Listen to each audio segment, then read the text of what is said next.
Thank you very much. We're going to go ahead and call the meeting of the Bloomington City Council to order. If everyone will stand for a pledge of allegiance, and please remain standing for a moment of silence. Thank you. I pledge allegiance to the flag of the United States of America and to the republic for which it stands, one nation, under God, indivisible, with liberty and justice for all.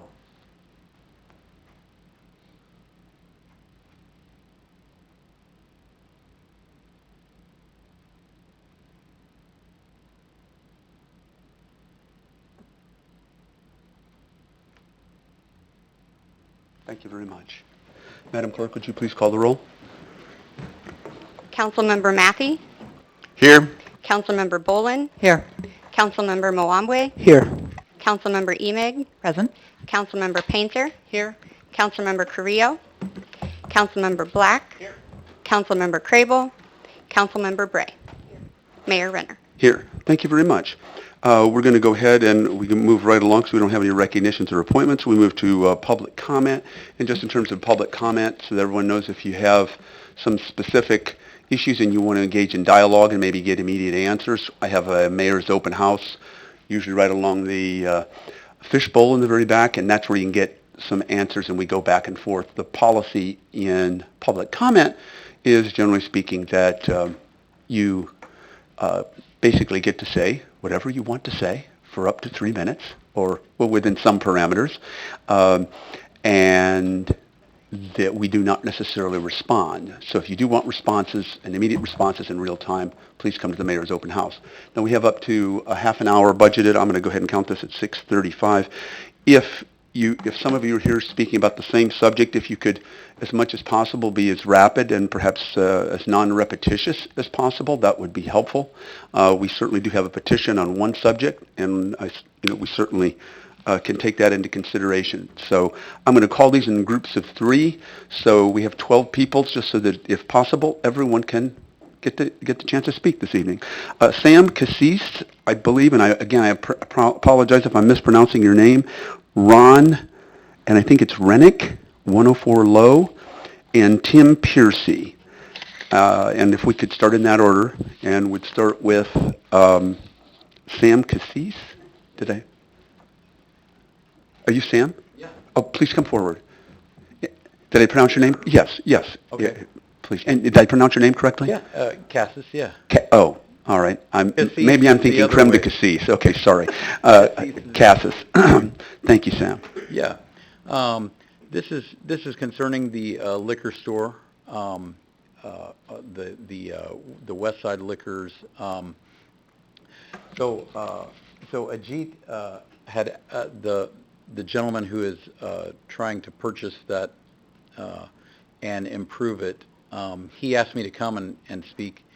Um, I had I had ran across the article in the paper about it. Now, he is uh, he is the landlord of the hotspot grocery area, and I was working in the mobile repair, the Fix It mobile repair shop, and he came in and he was talking about this, and I've seen his liquor stores in the grocery and liquor in Decatur. I was born in Decatur, and also saw his work in the hotspot, and he has done a lot to improve that. Now I don't personally drink, but I think that it could be helpful to have a grocery, certainly a grocery store, convenience store located in that location. So I've seen what he's done with the other stores, and he's greatly improved them. And yeah, I see it as an improvement for the community, and that it's a place where people can come and shop for, you know, odds and ends, food items and whatever. So just wanted to put that out there for you. Thank you very much. Yeah. Appreciate that. And then next is Ron, and then Tim, and then Carl Segabiano. Yeah, I just wanted to speak about the liquor store, convenience store that's going to open up. I live right down the street, and I frequent the hot spot. A buddy of mine works over there. He told me about the store maybe opening up, and I happened to catch it in the news. So I just want to come in and voice my opinion. I think it'd be a good thing. It's close, and I would definitely frequent there and shop if it's approved. Okay. All right, thanks. Thank you very much. Tim Percy, or Piercy? Sorry, Piercy. Yeah, I live at 1225 Theta, which is in the neighborhood. I think it'd be good because there is really nothing on that side of town within close proximity to be able to do any shopping. They're going to have food and stuff from what I hear, hot food. They've got grocery items. I've shopped there before. I mean, they carry milk, beer. It's just convenient area there for Miller Park and surrounding neighborhood. And right now the store's sitting empty, which is, it's kind of a dark area, which there's been police cars sitting in the parking lot. There's nobody occupying the building now. I think it's a good idea for it. Thank you. Okay, thank you, Carl. Excuse me. Thank you, Tim. Sorry. Carl Segabiano, Dilpret Schumann, and Carrie Handy. I live on South Low, and I've known the D since he came in town when it was a convenient before the hotspot. And it was an eyesore when he came in. And he went in, he remodeled the whole inside. He did a lot of work on the exterior and got it looking really good. He did the same thing to his store in Decatur. And that building sitting there right now is an eyesore to the neighborhood. It's all boarded up. The parking lot looks terrible. And I think the neighbors would more than welcome somebody come in there, make that building look presentable, have a nice store where they can go in and pick up a quick item that they need, which we have not over there right now. No place to go. So I would think it would be a great addition to the neighborhood. And I know Adish will do a good job. Thank you very much. Dilpret Schumann, Carrie Handy, and then Scott Steinley. Hello, everybody. Name is Dilpri Guman. I'm going to be one of the co-owners. Oh, I'm sorry. That's a G. I apologize. It's fine. I'm going to be one of the co-owners with Ajit at this new location that we're planning to open. I think it's going to be something great for the community. There's nothing like that on that side of the town, and it's just going to be a great addition to something bring good for a community. Thank you. Thank you very much. Carrie Handy, Scott Steinley, and Karen Bays.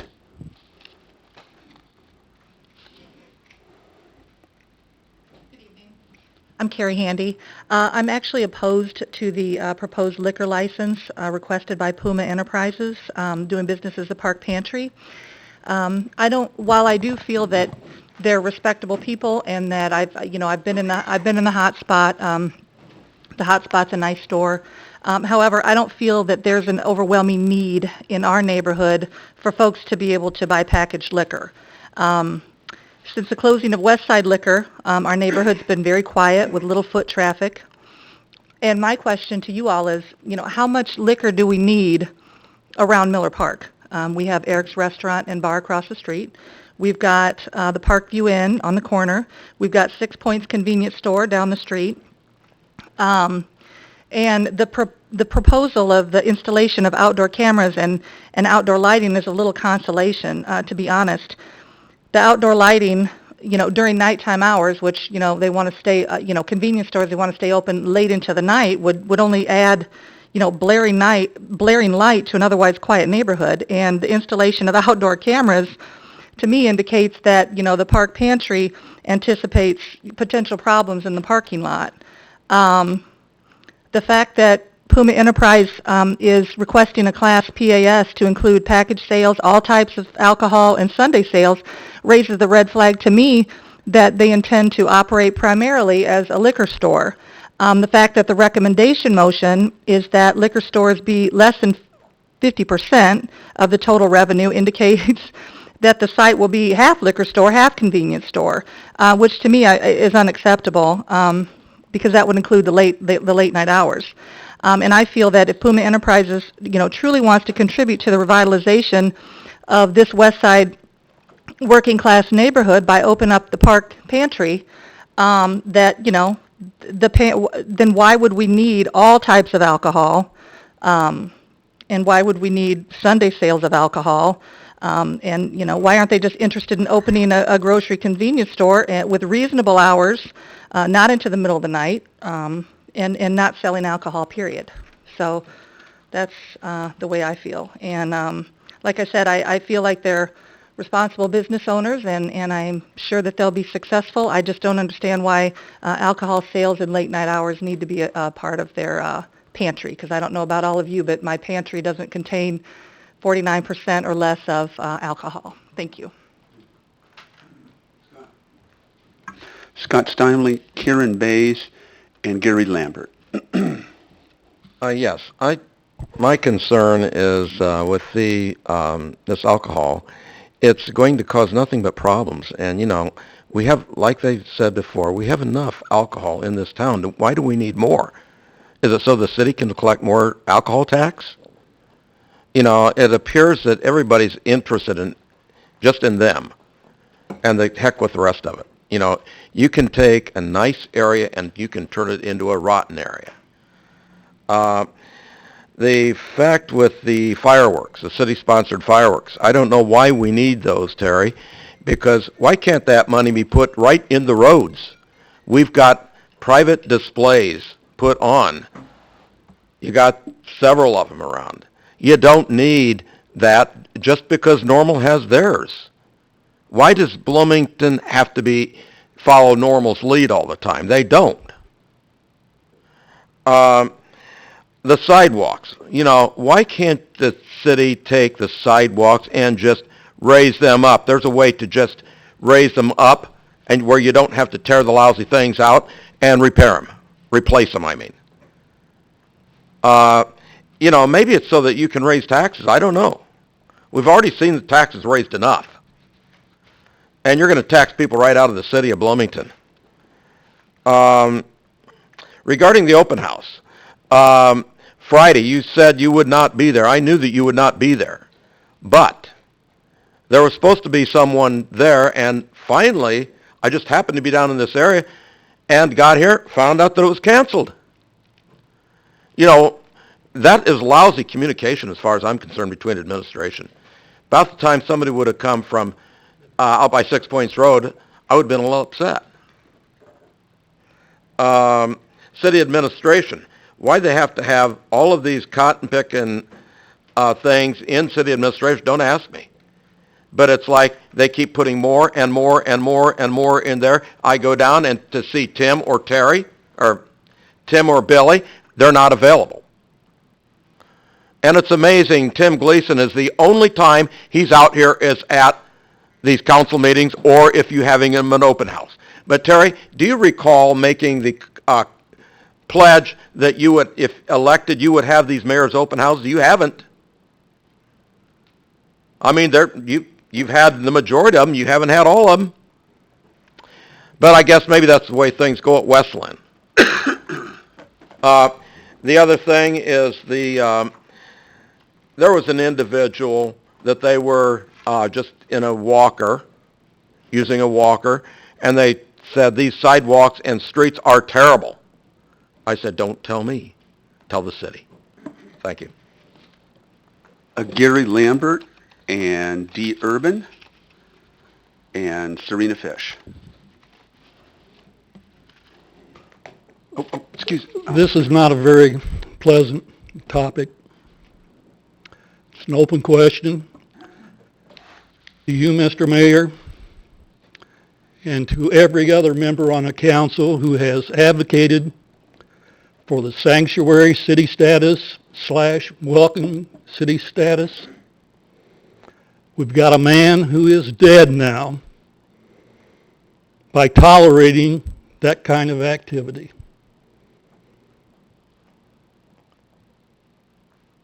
He's accused of running a red light. He's an illegal alien. Had no driver's license. I presume he has no insurance, since why would you need insurance if you don't have a license? Your actions have consequences. Have you personally called Mr. Cottrell's, I think that's how you pronounce it, family, and personally apologized? And if not, why not? Thank you. Karen Bays and Dee Urban. I apologize. I got the cards mixed up. Sorry, Dee. Good evening, panel. I'm just kind of here to tell you I oppose the liquor thing as well, for many of the same reasons that Ms. Handy came up and talked about.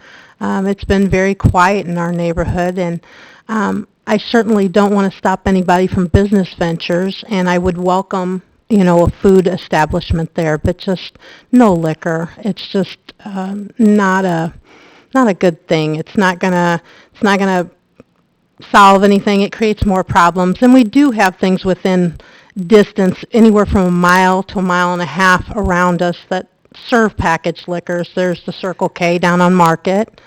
There's the West Market Grocery, which is up by Center. There's the 6 Points.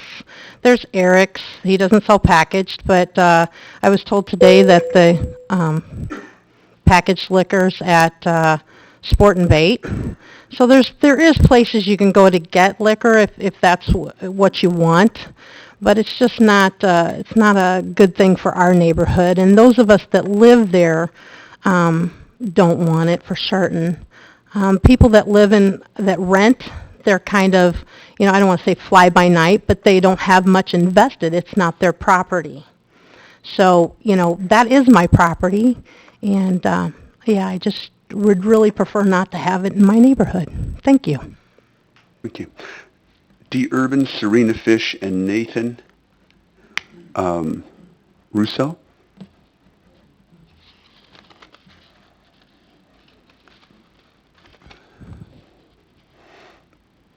Good evening, Council, Mayor, Tim. So good to see you guys again, and so always so happy. My name is Dee Urban. I live over on West Side, right near the corner of Morrison Grove, and I realize that alcohol tonight seems to be a really hot topic for everyone, but I'm more interested in the actual Parkview Inn that is around the corner from this new liquor place. And Parkview has an interesting conundrum going on right now, and that would be that they originally had a liquor license, they originally had a gaming license, and their building caught fire, and it burned, and it was a total loss. And these people, from the original people who started the Parkview, passed it down through their family. They said, we realize it's a loss, but we are going to take all of the insurance money, add some more to that. We're going to rebuild. We're going to bless our community. We're going to work with our community. And they got the building back up. They are open. If you haven't been there to eat yet, I invite you to come to the Parkview and have a bite to eat. It's wonderful food. I almost brought you bacon and eggs tonight, but decided I couldn't afford to feed all of you. So great stuff there. The issue happens to land that they no longer have their gaming license because the moratorium somehow overlapped, and the moratorium is in effect, and they're not able to get that gaming license back up and running. And so really all I've done is I've emailed everybody, I'm asking everybody, take a really good look at the history of the Parkview, the future of the Parkview, the future of the community, and please take into consideration that an exception can be made for this one place who is really deserving of an exception on the moratorium, and let them get their gaming license back and start building back into the community like they did before. Honestly, this is really about the breakfast special, bacon and eggs. You know, when you go in and you can get your bacon and eggs for a couple dollars cheaper, who wouldn't be happy, right? So I do understand that gaming license is a difficult topic, and it's a tough one, and it's something we all have to face. We all have different opinions. But this one time I am asking for you to bless our West Side community and give us an exception to the moratorium. And hopefully you'll look at this in the next couple of weeks and come back with some great support for our city. Thank you so much. I appreciate it. Thank you, Dee. Serena Fish, Nathan Russo, and then Deborah Hawkins.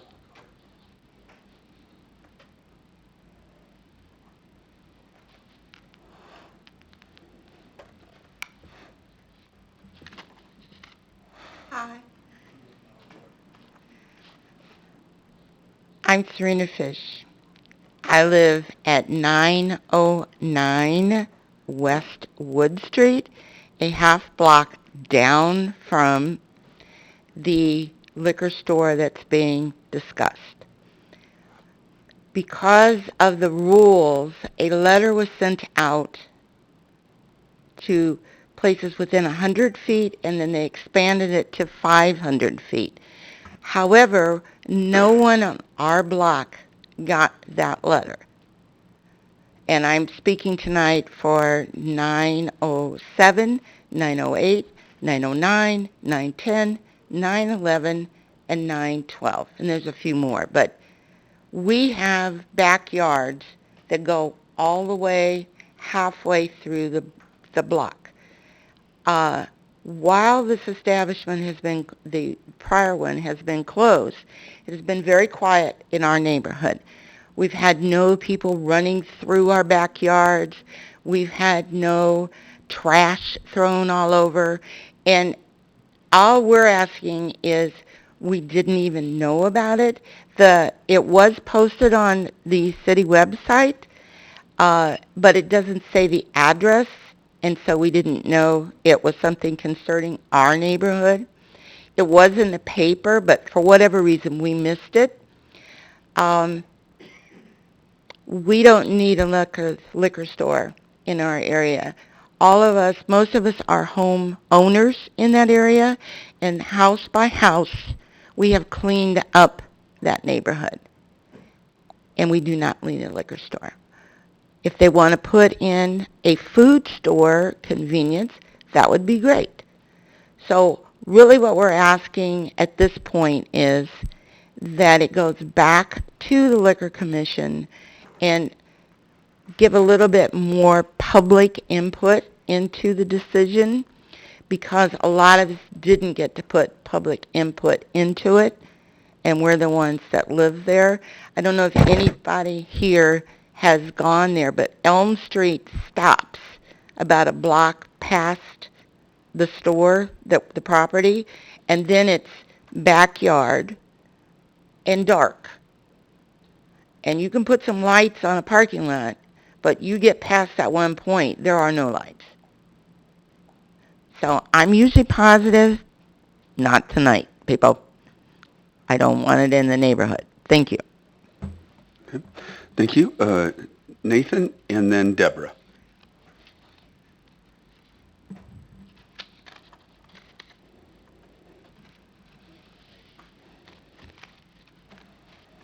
Hi, guys. Probably heard from me today. I'm Chico. I'm a Precinct 12 committeeman. This is just a few of the people from my blocks in my neighborhood. I got more back there. They couldn't speak. In front of you, I have about 100 signatures on a petition of single-family homeowners in the neighborhood. We've collected those in the last few days, me and this group of people back here, over the holiday weekend. We don't want alcohol, any more alcohol sales in our neighborhood, point blank. I think it's made obvious by the people that showed up tonight. There's 75, 80 more on that list that can't make it. But since I'm the precinct committeeman for the neighborhood, I speak. I'm the boots on the ground for you guys up here. I knock on doors. I talk to people. I have barbecues at my house. You know what I'm saying? We get together. We do things. So I know the opinion of the neighborhood. We don't want it. We're asking what can we do from our elected officials to keep this out of our neighborhood. Nobody's doubting this gentleman back here does good business.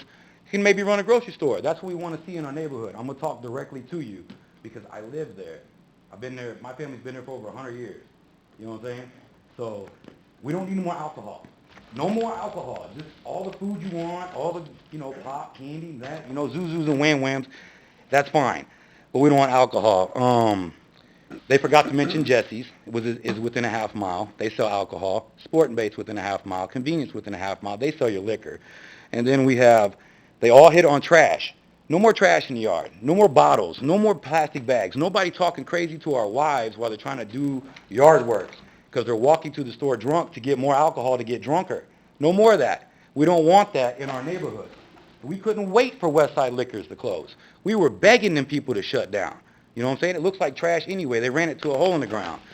And packaged alcohol liquor license, doesn't that lead to like gaming license down in the future or something like that? There's like, if it shows, done good and all that, then it can lead to that? No? Okay, good. Thank you. Next thing I know, if you want to revitalize my neighborhood, and I'm very active, vocal, as you can tell, and I'm there. I ain't going nowhere. Don't do it with vice. Do it with something good. You know what I'm saying? Give us what we need. Everybody's looking on the west side. It's, we're going to have the north side, the south side, east side, and then the liquor side. Because we got like a little west side downtown going on right there. You know what I'm saying? Put another liquor store there. We got 5 establishments selling alcohol within a half mile of each other. It's like a football field for alcohol sales. We don't want it in our neighborhood. We punt. We don't want it. And I got 100 signatures and a bunch of people up here on a Monday night that have been at work all day, all of them. So here we are. Please help us. Jen's not here, and she's on the board with us. So whatever we can do with all you guys, please help us. Thank you. Thank you. Deborah Hawkins.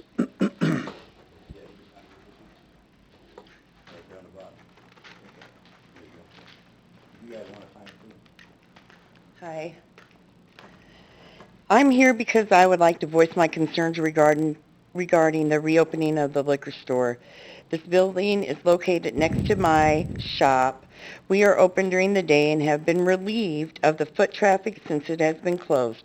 I no longer have frequent drunk individuals using restrooms, going through our trash, and our customers feel very safe as they weren't before. Um, Without the constant, it says, okay, going through our trash and customers of mine feel safer without the constant witness to drug deals taking place near our business location. I also have a personal residence across from the business location of the liquor store. When this store was open, it was a normal occurrence to see Intoxicated individuals walking back and forth carrying liquor, swearing at non-existent things and people, urinating on sidewalks or my bushes, etc. Since the closing of this business, my grandchildren have been allowed to play in the backyard, front yard. My daughters have felt as if our home isn't on constant alert, waiting for the next intoxicated individual to walk up the drive, peek or get in our cars, or speaking to our grandchildren randomly. I have noticed more neighborhood children being allowed to ride their bikes in our area. If you approve this business for a liquor license, you are taking a neighborhood that is getting back to being a neighborhood and turning it right back into a West Side stereotype. I thought the reason for the West Side renovations was to bring people to this side of town, to encourage others to adhere away from the stereotypes associated with the West Side of Bloomington. We live in a neighborhood full of generational families and children. If we wanted to live in a business district with the possibility of gunfire, drunk, intoxicated individuals roaming the streets and witnessing drug deals at all hours of the night, we would move to a business district comprised of these things. Would you want your children or grandchildren witnessing these things? Probably not. We, the people of the West Side community, are only asking for the same things you would be asking for if you lived in our area. Please think extremely hard about your decision and what the repercussions would be if you give this business another liquor license. And I also wanted to add that the aesthetic, we understand the aesthetic part, but we're concerned about what's going on the inside, not just on the outside. And I just hope that you do take into account all these families and all these children that live in this neighborhood and work really hard to try to keep it safe, because it's not when that liquor store is open. Pantry, fine. Food, fine. No liquor. We don't have to have liquor. Why does everybody think we have to have liquor? Thank you very much. At this point, public comment is finished. Excuse me. We move on to the consent agenda. I bet there are an item or two that we might want to pull from the consent agenda.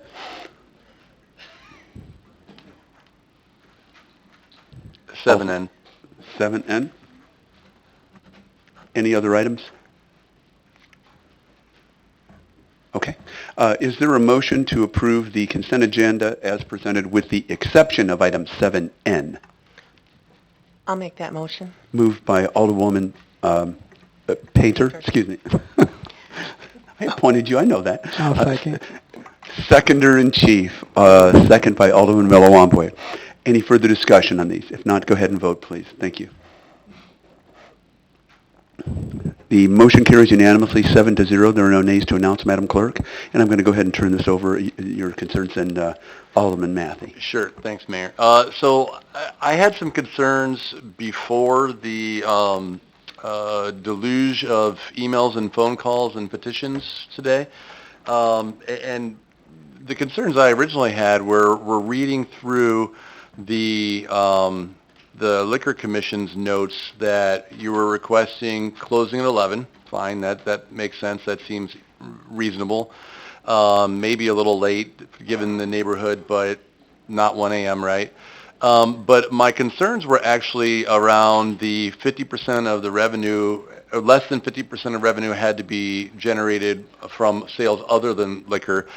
And I guess I needed to know how we were going to monitor and or enforce that, as well as what the proposal was, or how we were going to monitor security cameras or lighting for that area. So I guess I needed some understanding of where you were coming from with that recommendation coming forward. Yes, Or I do also want to see if Commissioner Jordan, I didn't see Commissioner Jordan, but I do see Mr. Boyle. Just to give you a very quick Cliff Notes version, there were three of us, of course, in the Liquor Commission that went through this, and we heard, this was about an hour and some of testimony, and we did hear from people, not all the people that were here this evening, and some of the concerns, and that's why one of the concerns was we tried to make it clear this was not a liquor store. The business model was a pantry, but pretty much every convenience store in Bloomington normal sells packaged liquor.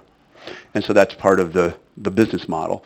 And the assumption was, I believe, 30 to 40%, Mr. Boyle can clarify that would be alcohol sales, but it was primarily a pantry. We said, okay, you can't close at 1 or 2 in the morning, you have to close at 11, 7-Eleven was where this came from. This is part of the compromise. This came out over an hour and a half, I guess. Also cameras, lighting, and that a majority of the sales, making it overt, have to come from non-liquor sales. Those were the 4. Mr. Boyle, can you add to that, please? And then answer the questions about how we monitor those things. With that, you're more qualified to answer that. To the, so some of them are, some of the conditions are conditions that occur once the license is granted, right? So that would be, say, the 11 o'clock closing time. That's generally monitored by the police, or, well, we may hear things from the neighbors. If there's an issue with that, then they can be brought before the commission for failure to abide by the conditions of their license and have their license suspended or revoked or be fined. With respect to the kind of conditions that would occur prior to issuance of the license, like the cameras and the lighting, the license wouldn't be issued until those conditions are complied with. So Okay. that's how those are monitored and enforced. And how do we, I mean, And the percentage sales? yeah, well, there's a stipulation in there, percentage sales, and I can say anything I want before I open, but the reality of running a business is never quite what you intend, is my experience, so. Right, and that is, so we do that with restaurants, right? And we have that 50% kind of rule where, you know, no more than 50% of a restaurant's sales are to be through alcohol. We have some other rules similar to that, but there was discussion at the meeting about how the licensee could be requested to provide invoices to show what they're buying and sales information to show what they're selling. So we've done that before in some other areas. Okay. There wasn't a specific time frame that said something like, you're going to come back in 90 days and show us this or something. Well, The and I idea guess was, that's part of my concern too, is there's no time frames. I know, you know, if I'm channeling my Alderman Black, we need a time box on everything of when things are going to happen. Otherwise, it falls off the radar and we don't ever come back to it, right? So, you know, I guess I need more information on this or more details of how this is going to be done because, you know, I guess seeing the invoices is of what's purchased for there is one way that it could be done, but is it an every 90 days thing? Is it every 30 days thing? I don't want to be onerous at the same time. You know, we've seen many instances where liquor licenses have been applied for even as a restaurant license, and all of a sudden they're operating under as a tavern, more of a tavern environment. So if we're going to move forward in this, I need more clarification before I can approve this at all. That's kind of where I'm at right now. Thank you for answering that, George. George, could you clarify a little bit about we had situations where we were concerned about gaming and whatever. It's been more complaint driven. That's right. Is that fair to say, Mr. Boyle? yeah, we've done that with at least one place in town where there is a complaint about them being primarily at a video gaming parlor. And we did have them bring in, you know, their receipts and their sales figures and so on, and actually had them to some degree change and modify their business model until they did comply with our ordinance.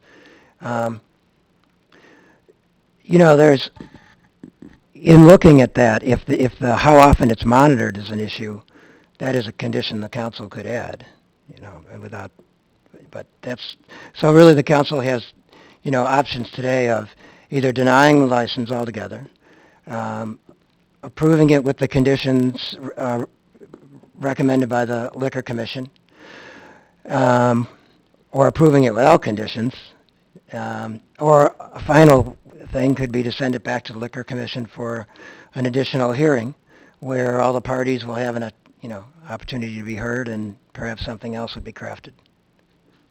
Okay. Thank you, George. I really appreciate that opinion. I'm going to listen to see what everybody else has to say, but I'm not feeling positive right now. Yeah. Just to clarify and please stay, George, so you can clarify this. We are correct, bound as a liquor commission by the evidence that is presented to us at the liquor commission at that time, correct? In making our decision and moving forward. Well, that's right. I mean, it's an interesting kind of dual ordinance in a sense. I mean, it talks about there being a hearing, an evidentiary hearing before the Liquor Commission, the Liquor Commission making findings of fact and making a recommendation based on the evidence. And then both the council and the Liquor Commission are to be bound by certain criteria that are contained in our ordinance. In Section 4 Cap B of the ordinance, there's about 15 different criteria. An effect on the neighborhood is one. The history of the licensee with other liquor licenses is another. Some of the things that have been mentioned here tonight are in the ordinance and are to be applied both by the Liquor Commission in making their recommendation and by the City Council in deciding about creation of a license. And I would think that the effect on the neighborhood is the wonder, I mean, not that there's any new arguments that I think we've heard that the Liquor Commission didn't hear, and you can correct me because you were there, Mr. Boyle.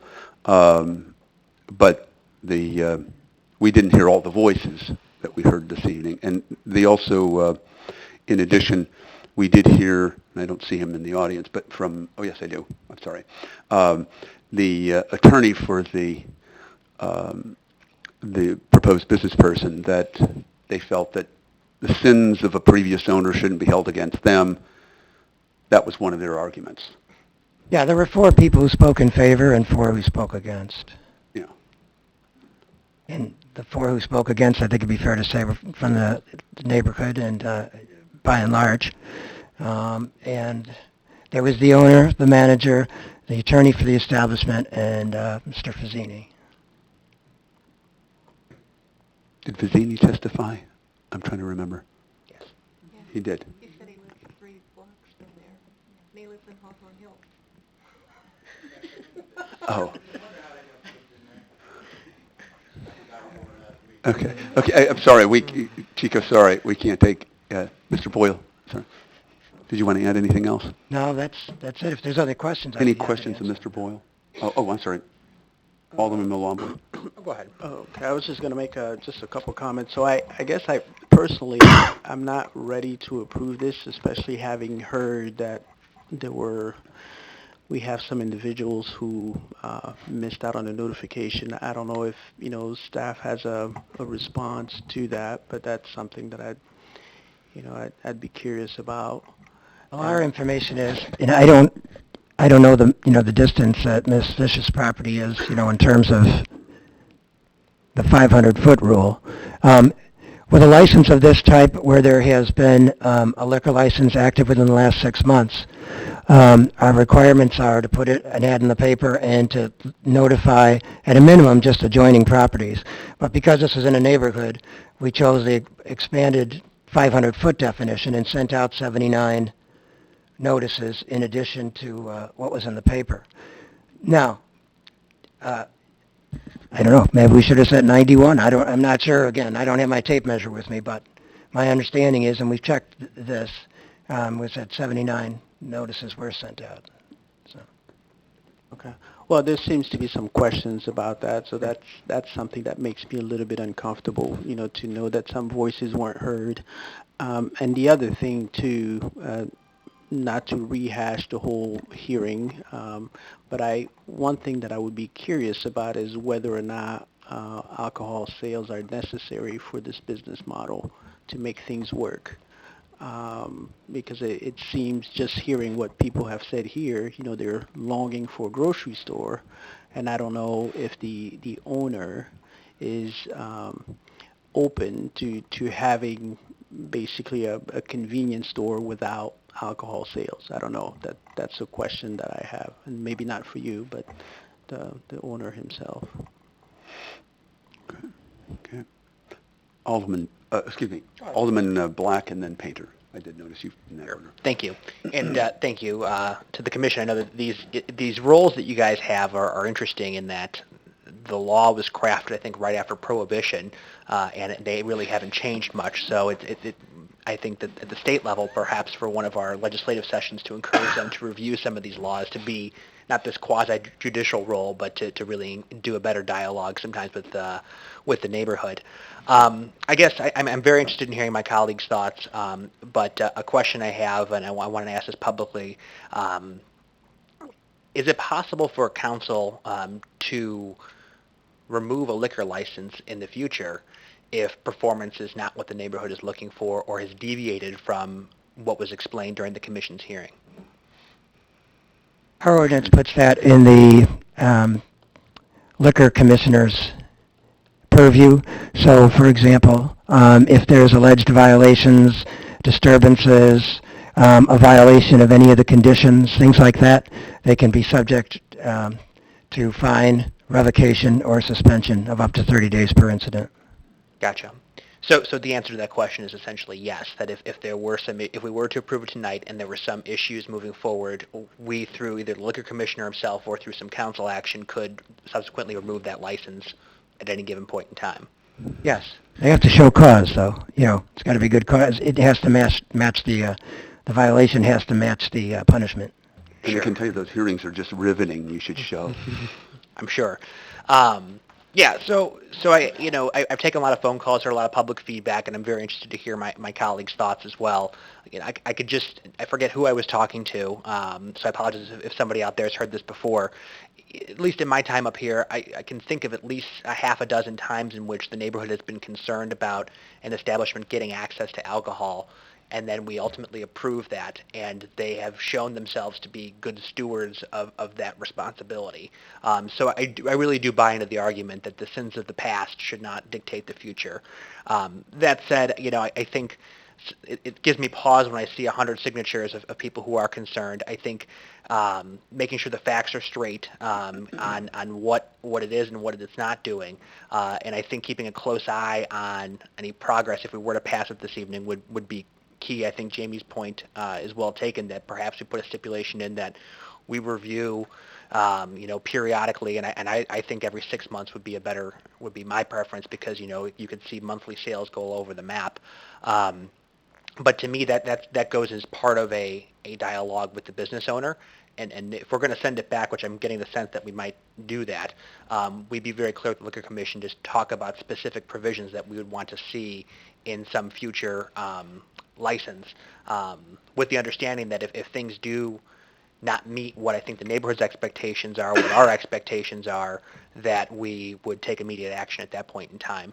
But again, I still want to hear what my colleagues have to say on this topic. So turn it back to the mayor. Yeah. If I could just clarify, Mr. Boyle, is it my recollection when we were, the few times when we were monitoring very specific businesses, there was a little bit of noise, but there wasn't that much noise? I mean, it should never be the case that a pantry store that actually, and my percentages were wrong, are saying it's 30%, 30%, should ever hit anywhere near 50, right? I mean, we might not hear a 32 and we might hear a 27, but we shouldn't hear a 45 and then a 15, correct? I mean, we haven't had fluctuations like that. We don't have a statutory definition. And so I can't really say. I think the commission was trying to make real sure. And of course, you were at least a third of it there. We're trying to make real sure that this stayed a convenience store and didn't morph into a liquor store. The 50%, there's not necessarily something magical about that in terms of the condition.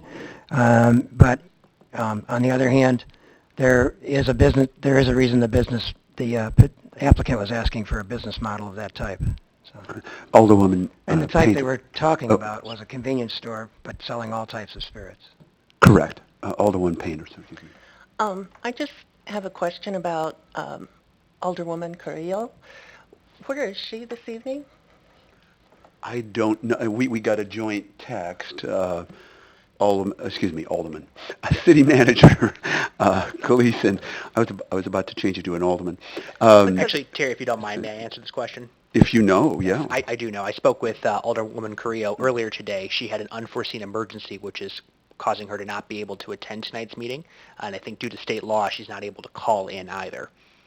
Okay, well, this is in her ward, and generally I will go along with whatever the alderman wants for their ward because it's her responsibility.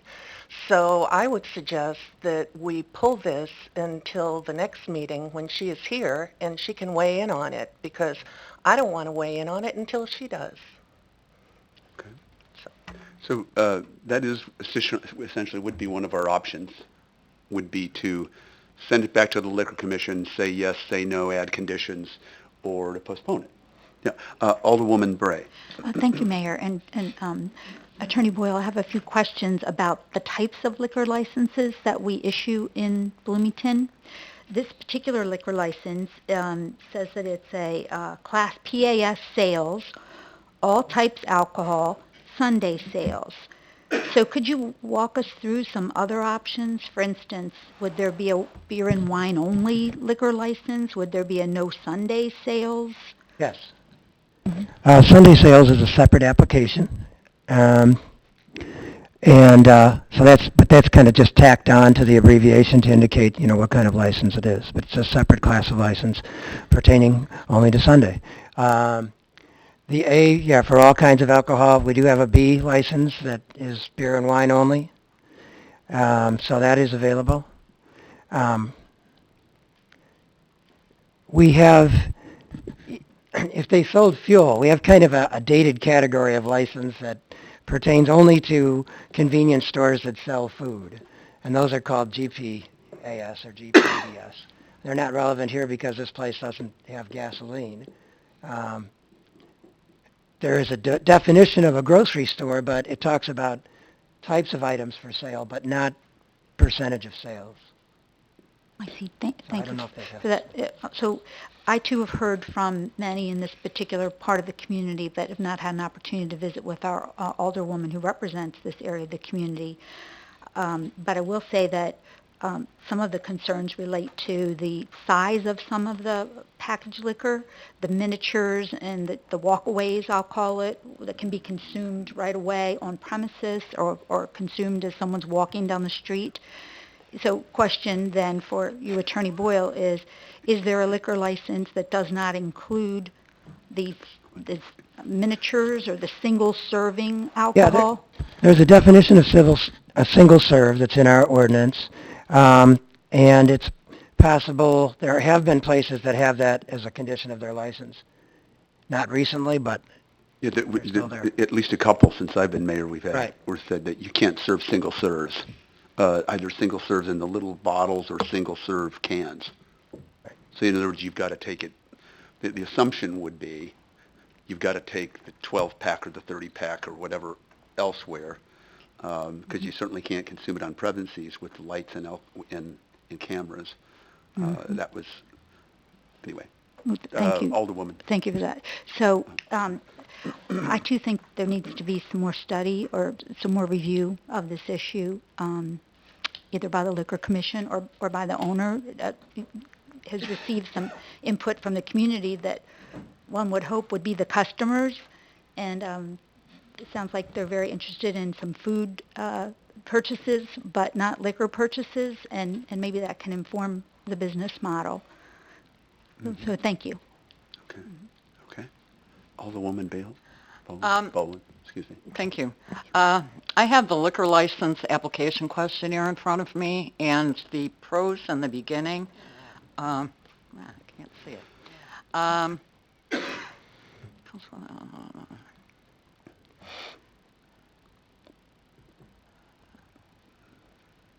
Licenses will be approved not as a matter of right, but only where a need can be shown to exist and where the issuance of a license for a particular kind of establishment is supportive of and consistent with sound community planning. Now, the gentleman in the orange t-shirt over there was very concerned about his neighborhood, and if that's part of the questionnaire and application process, then I think that needs to be taken into consideration. And also in the packet, it said something about the business model was based on hotspot. And so I took the liberty to go over at Hotspot over on Hershey Road. I know that's in new ownership. But I went inside and I was actually kind of disappointed that well over 50% of the inventory was alcohol, and significantly a large amount was hard alcohol. And there was snacks, but there was no refrigeration where you could buy milk or frozen pizza or anything like that. So I would hope that and Hotspot is considered a convenience store. I am hoping that this particular convenience store would have refrigeration and freezer items to really prove that they're going to be selling food. Um, the other thing is that the owners don't live here. The manager lives in Bloomington, but the owners live, one is in Champaign and the other one is in Plainfield. So again, I look to the neighbors and the homeowners and property owners. Alderwoman Emig? Thank you for everyone for your comments. I probably am the only one up here, I guess, who got more emails in favor of this proposal than against. And the main argument I heard was that given the stipulations, some neighbors did believe that this facility would be good for business, would allow for quick access to some small grocery items. Perhaps I'm biased by living in large cities, but most of the convenience stores within a block of us had a variety of things, including alcohol. However, I am very responsive to what I'm hearing from those who are in the neighborhood, and it seems that we're drifting towards suggesting that this go back to the Liquor Commission, and at the very least that there be some investigation of stipulations that can be put into place so that there aren't just concessions and compromise, but a way to ensure that there's accountability and that we have a checks and balance process going forward. It also sounds as if it would be worth giving more people an opportunity to express their point of view because they, for whatever reason, were not part of the conversation. So that would also be useful. But I am heartened to hear that the business owner, at least from past business practice, has shown that the store is high functioning and that this kind of neighborhood concern doesn't seem to be a real issue. But yeah. Right. Well, there just a couple of comments on that. Certainly they showed at the meeting that they were willing to compromise on quite a few things. The other advantage, Mr. Boyle, if you would weigh in on this, is in terms of due process would be not just voices in the community, but would allow the attorney in question, Mr. Marvel, to present his case and additional evidence on the side of the potential investor. Is that fair to say? That's correct. I think that's, you're talking about, is that an advantage of sending it back to the Liquor Commission? Correct. Yes. Then there's an opportunity then for each side to ask questions of each other and also... But I'm trying to create more work for the Liquor Commission, but that it would be an advantage, or several advantages. That is a consideration, what you referred to there. I will say that the applicant had agreed to these conditions, or did agree to them at the meeting when the commission was indicating that it would recommend in favor of this, but with these conditions, excuse me. Other, I'm sorry, Alderman Black.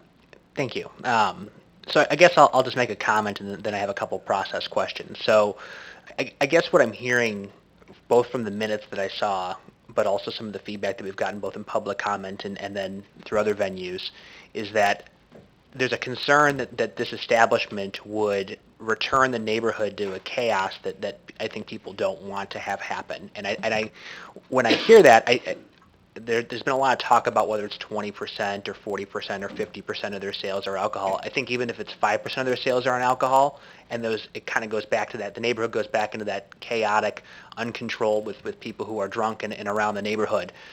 I think that would be more relevant to people than the percentage of sales.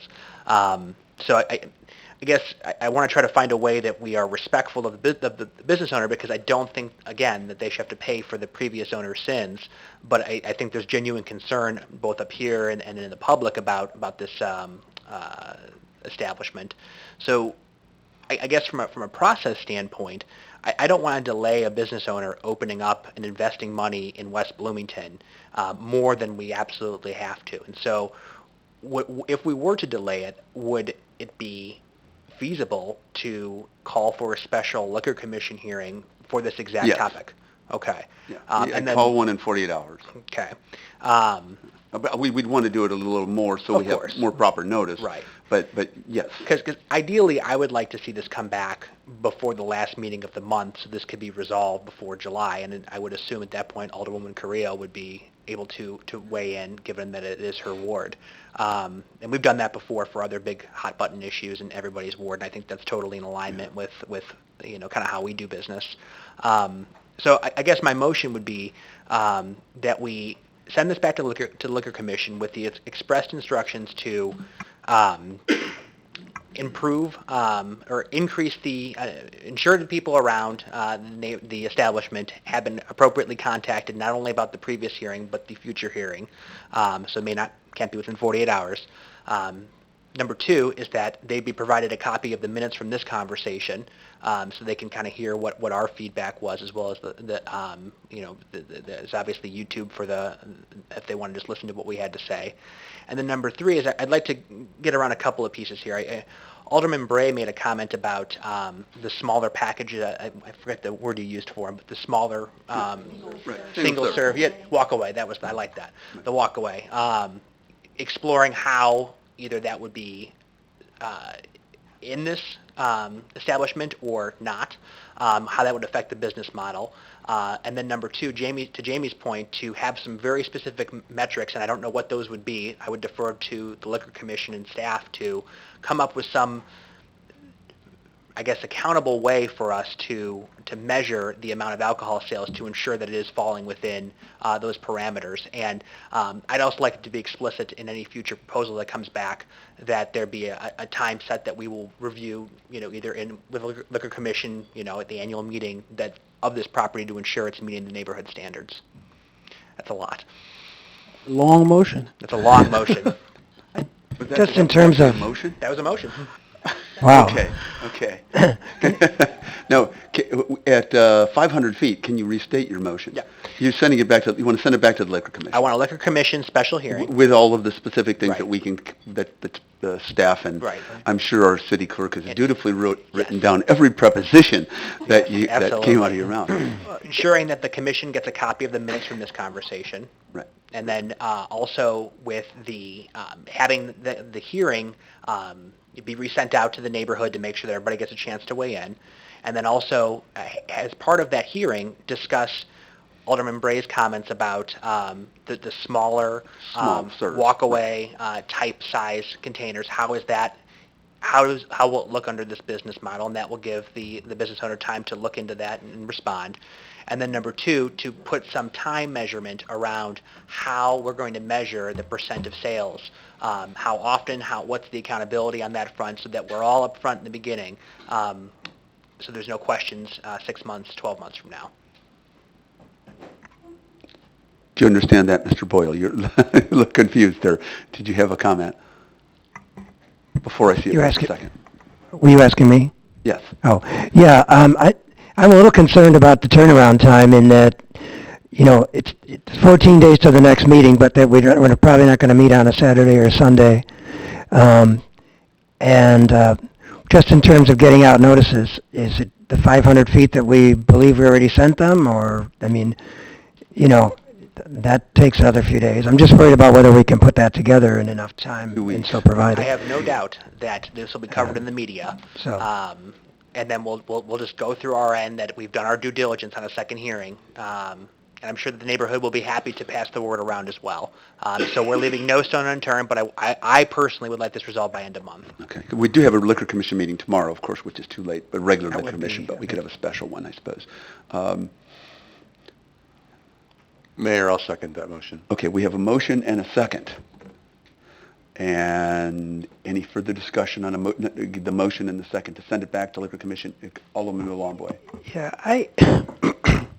the motion's a little complicated. That's the only thing that bothers me. I tend to think we do better when we just kind of keep things, broad. So here's what I would do. I would say, we we send it back to the liquor commission, for further investigation, and then two, we want to make sure that we have an opportunity to vote on it so that the business owner has some closure one way or another within a fairly reasonable amount of time, and then we let the staff then work out all the details when it comes to that. Because I'm sure, I mean, George took notes, and there's the video, and Tim is here, and Billy, and that, I think, in my opinion, would be enough to just kind of move this forward.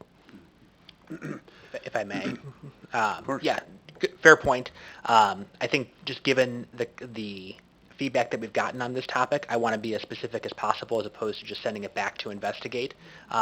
Because I know that we've done that before, and it's not really clear what we're hoping to accomplish. I think from the conversation that I've heard, there are a couple key ideas that have really emerged that I think warrant that extra look from the Liquor Commission so we can get it back without any undue delay. Alderwoman Bray. The only pause I have with the proposed motion and its specificity is that embedded in it is a presumption that there will be a liquor license granted of some sort. And I don't know at the end of the day if that's where the Liquor Commission will necessarily land after taking public comment and matching it to public need. And so, again, I prefer a motion that would be more at the 30,000-foot level, as Alderman Millenbobway has suggested. Or even if you just said, consider the options of, If or I'm consider not the mistaken, impact of. Don't even if a commission rejects it, doesn't it make it to council for a concurrent vote? Not So- necessarily, I'm sorry, George, if it's Well, the rejected, ordinance says that they can recommend it positively or negatively. peg it positively or negatively? Yeah. Okay, because many times I'm not sure that we have always followed the negative rule. I swear Right. I've been up here Yeah. voting on rejected. Oh, I know. Yeah. Yeah. Yeah, right. Okay. Fair But point. regardless of what it is, given the saliency of it, we would come back, right? Okay. Okay. Anybody else? Or if everyone will vote on the motion? I just need to make sure I know what we're voting on. Yeah. So, so there's going to be a special meeting. Folks will weigh in with ample time for notice, although we'll go as quickly as possible. And then the conversation will consist of potential accountability mechanisms, if we want additional concessions, if we don't, and whether or not it's voted for. It's really at the end of that meeting what the commission decides to do, and then it comes back to us. Is that right? Okay. Right. All right. And by the next council meeting, so that there's some closure, ideally by the next council meeting. And then again, we don't know, you do not have to have a quorum with the Liquor Commission because it is, by the 1934 statute, the mayor is the liquor commissioner and it chooses other people to assist them. So if only one can make it, it's still sort of a quorum, but there is no quorum issue. Mr. Boyle, you're smiling. You have something else to say. I know you well enough. I was just going to say you might need all the assistance you can get with this one. Yeah, no, not that, no, I'm just, trust me. I'm just saying, in terms of how quickly we can act, and since I'm sort of homeless now, too, so, I'll figure out a way to make it happen. Okay. Are we okay with what we're voting? We're voting only, at this point, to send it back to the Liquor Commission with those broad instructions to consider. Not necessarily to pass it, but to consider it. Okay. The motion carries. There are no nays to announce, Madam Clerk, 7-0. Thank you very much. Thank you. And thank you, Mr. Boyle. And thank you all for coming out, and the citizens for voicing their concerns, and Mr. Marvel and our his client for attempting to invest in our community. Thank you. Take it. I'm sorry, we can't take public because it's against our ordinance. I'm sorry. If you want to wait and talk to me after the meeting, we're almost done. Okay. I'm sorry. Oh, okay. I think I would like that, but I didn't understand. Okay, at this point, we move to the regular agenda, of which there is none, and then we move to the city manager's discussion. Thank you, Mayor and Council. On the board above us is the events, in the next week or so. Also, I'll note that the downtown events have been very well attended and very successful this summer. Next week on the 15th Committee of the Whole, we do have the video gaming terminal moratorium discussion. And realize as staff that might be an ongoing back and forth as we present to council, for a possible agenda item at some point. Also, on 2 weeks from today, we expect that the long-awaited Boys and Girls Club agenda item is going to be something that comes before council. Really a very positive process with that group and just sort of tweaking things along the way so that we both land on, an acceptable final product and plan on bringing that in front of council on the 22nd. And with this turnaround on this topic, 7N that was pulled, just keep in mind we do have a fifth Monday in the month of July. So we have July 29th. It just gives us a little bit extra time if that's what we need, but we'll try to make the turnaround. No rush to make a bad decision on our presentation to council, but I think we can meet that deadline. And that'll do it for me. Thank you. Thank you very much. Other than the cold and coming back to pipes bursting in my home, I had the U.S. Conference of Mayors was quite productive. Just some of the items that I'll be bringing up, and some of them just sending them along to the appropriate places, as well as Mayor Coos. One is the 2020 census. Mayors obviously are very concerned about that, not just because of the representation and the money that's associated with the 2020 census and making sure that there's as much of an accurate count as possible, but also because the nature of public policy problems. Where are your children? Where are the most poor people within your community? Where are the most wealthy people in your community? Where are the people who have certain kinds of issues? So this is critical information for government, and we want to make sure that as much as possible we have a task force of some form that helps us to promote the census and why that it's important to respond to the census. The typical panels on infrastructure and infrastructure planning and infrastructure grants that are out there. Some states are coming forward, like Illinois did, with a capital program. I think no one is holding their breath for a federal infrastructure program. People obviously were talking about legalized pot, gambling, and public transit. So we are not alone. The public transit, actually, I'm on the Transportation Committee with Mayor Coos. We also co-sponsored a Resolution 104, which talks about microtransit, which might be a way that we begin to solve some of our Connect Transit issues as we move forward.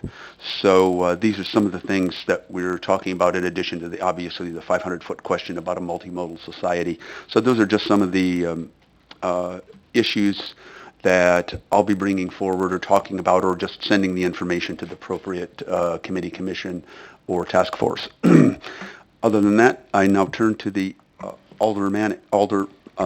council member requests. Alderwoman Bray. Thank you, Mayor. Welcome back. Welcome home. Thank you. I just wanted to call out Director Jay Tetzloff and the great job that our Parks and Rec department did for the 4th of July celebration at Miller Park. Very well attended. I don't think I've seen more people at the park than I did on the 4th of July, specifically for the fireworks event. The fireworks were fabulous and well done, very well done. Thank you. As usual. Thank you. Actually, the ones at the U.S. Conference of Mayors were nowhere near as good as ours.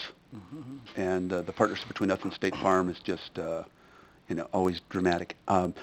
Excuse me, if I go wrong, Julie. Thank you. I just want to call out the greatness of West Side Fest.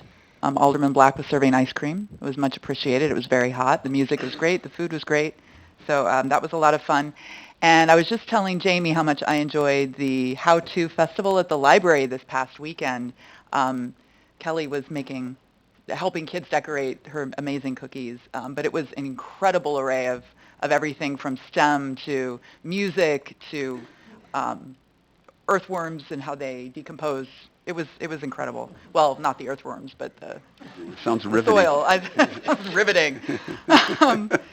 And I know that there's a big agenda item coming up this week that IDOT is sponsoring to have a public hearing on Route 9, and a lot of us are getting feedback about that. And I would be very interested in knowing if there's any way we could get a visual of what the proposal is, because it's really hard to get your head wrapped around what it might look like and who will be affected and how it will play out, even with all the lists of streets. And it would certainly help me, but lots of folks have requested it. Thank you. Thank you very much. Alderman Milwauboy. Yes, thank you. I represented you in my quality as Mayor Pro Tem, right, while you were away at the conference. Had an opportunity to sign a lot of important documents. How much did you spend? Didn't veto anything. That would have been fun, though. I was kind of looking forward to that. Okay. I also had an opportunity to say a few words on your behalf. Not near as good looking as you, but it was nice to be Oh, able man, to. you're trying to butter me up for something. It was nice to be able to speak to the community and during the Celebrate America celebration, which was very nice. Lots of talented folks from all ages, which was a lot of fun. And then attended the fireworks as well, which were, I would say, spectacular, especially the finale, and which it was really, it was a good thing to be able to, because I had told, folks that this would be the best fireworks show that you would see, and it turned out to be. So I'm glad that the Parks and Rec staff, did not make me look like a liar or anything like that. So that was it was fantastic. Very nice job that they did, all of them. So that is all, and I have nothing to do with the pipes bursting in your house. Thank God. Yeah, they didn't just bring out one sparkler and say, wait a minute, what are all of them? And thank you, by the way. I was remiss in not thanking you for that. Alderman Matthey. Thanks, Mayor.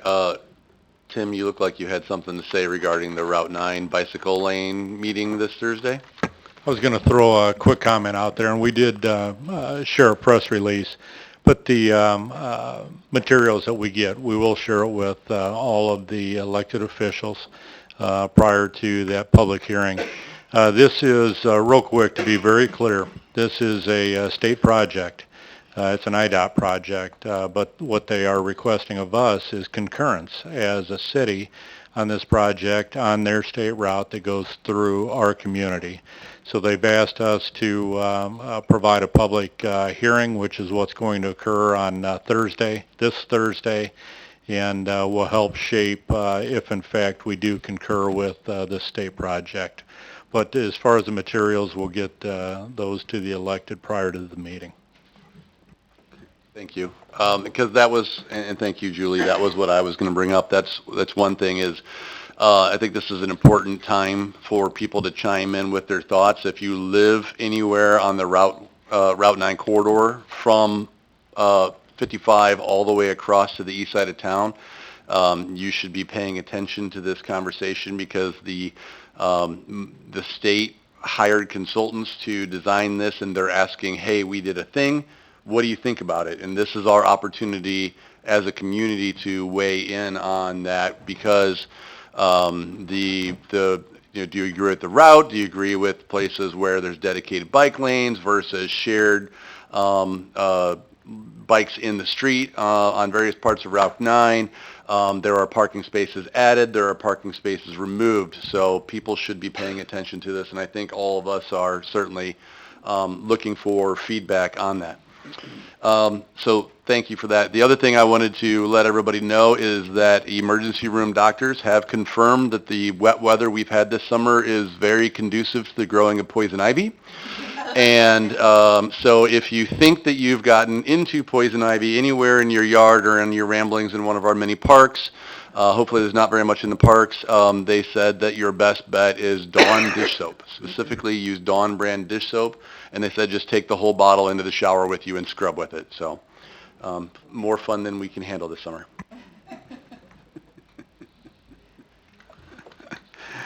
Okay, anything else? We don't have any public, private sessions to go to. Anyone else? At this point, is there a motion to adjourn?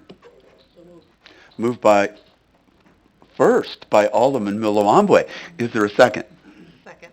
Seconder-in-Chief, Alderwoman Painter. All in favor, signify by saying aye. Aye. Thank you.